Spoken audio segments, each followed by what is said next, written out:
So, I'm gonna use Precious Mineral BB Cream Bright Fit in the shade Natural Beige or number 23 of Etude House sa aking face. Nilagay ko lang sa chin, sa cheek, sa forehead, sa nose ng hindi masyadong marami. Kasi maliit naman yung face ko, so konti lang.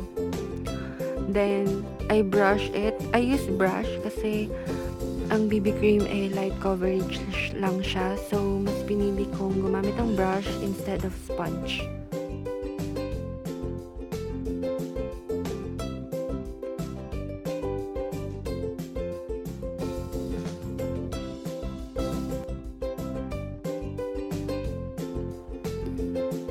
So, gumamit tayo ng sponge to blend it out lahat ng nilagay natin sa ating face dahil may napansin ako na kailangan pang i-blend. So, blend, blend, blend, blend.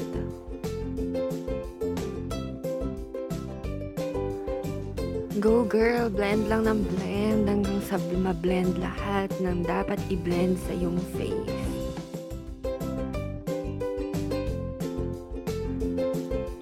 So, for the setting powder, gumamit tayo ng Patrick Star in the collaboration with MAC. At ilalagay lang natin siya sa under eye kasi I want it to brighten up. And para mas buhay na buhay and glow na glow yung face natin.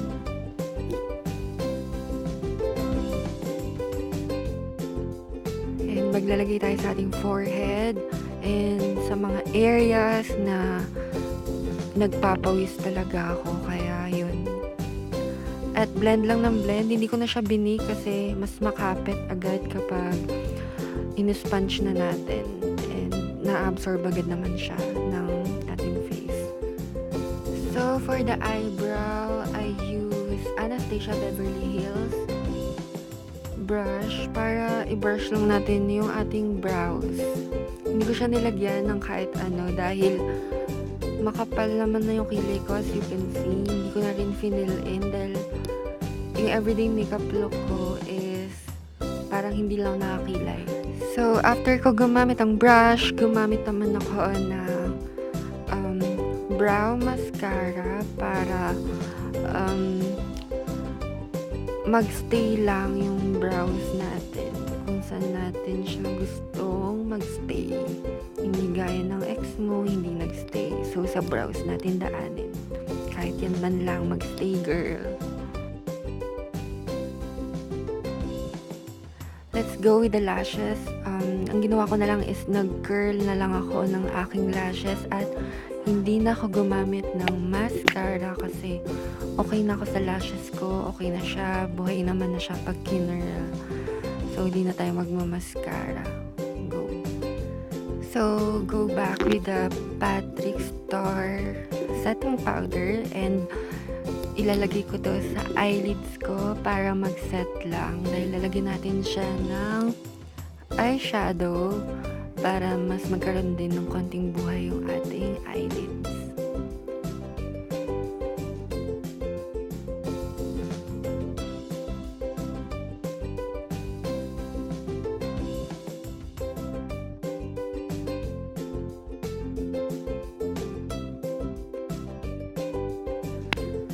I'm here with my NYX contouring kit and piliin natin yung brown, the second one shade, and ilalagay natin siya sa ating mata para tayo yung magkakulay dahil masyado na tayong maputla.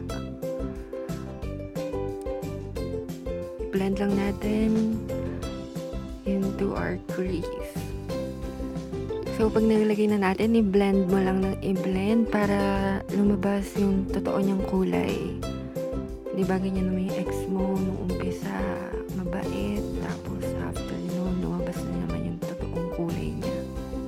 Mga ano talaga eh, no?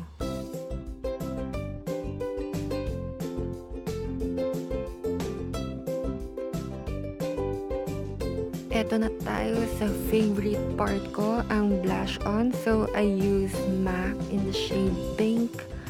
At i-dip lang natin yung ating brush at ilagay sa ating cheeks.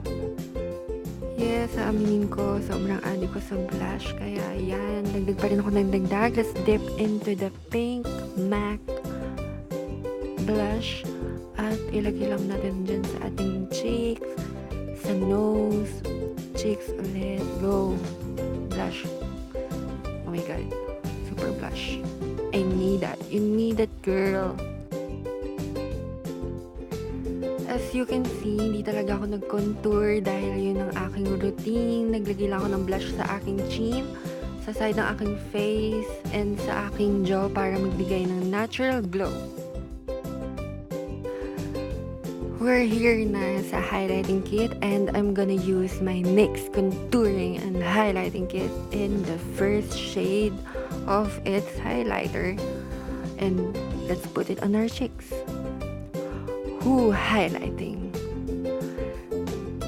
That's the magic of highlighter. So you can put it also on your nose, on your tip of your nose, and on its bridge, and also on the upper lip and your chin. Pwede ka rin maglagay sa ibang parts pa ng yung face, pero ako ito talaga yung routine ko, so I'm gonna make it simple, girl. So for the lips, I'm gonna use Peri Pera Airy Ink Velvet in the shade number 6 dahil hindi ako nagli-lipstick or liquid matte but lip tint. Gusto ko lang yung medyo Korea ng looks pagdating sa lips. And yun, ang weird kasi mas gusto ko lang lagyan yung lower lip ko and lalagyan ko siya ng red lip pencil para mas mag-intense lang yung color ng aking lips. Pero optional na lang yung paglalagay ng red lip pencil kung gusto nyo pang i-darken yung shade nyo dahil yung lip tint ko medyo light lang yung shade. Mas gusto ko yung intense na red. So, I'm gonna go with my blush ulit dahil alam nyo naman, super addict ko sa blush. And this is my final look for my everyday makeup routine tutorial.